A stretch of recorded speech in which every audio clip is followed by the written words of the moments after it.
4 years ago, I poured my first candle without knowing whether anyone outside of my family would ever buy one. I didn't have a big audience, a warehouse, a team. I just had an idea in a kitchen and the feeling that maybe I could make something non-toxic that people would actually want in their homes. And then someone bought a couple, and then a couple people bought more. We started doing markets, and at first I was figuring everything out as I went. But eventually we found a rhythm. After about a year of building the business, I found out I was pregnant. I kept making products and instructing yoga, of course. I kept showing up to markets, just not as many. Then Zen was born.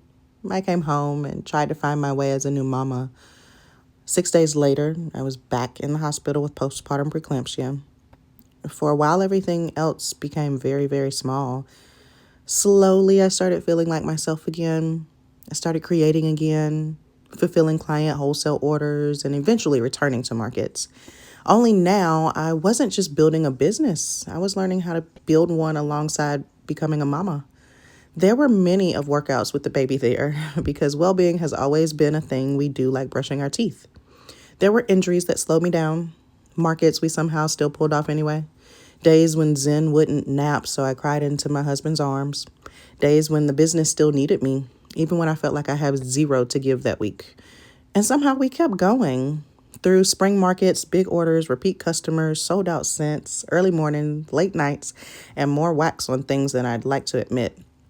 Somewhere along the way, the strangers became customers again, and those customers came back. And this little idea I started in our kitchen became part of our family's story.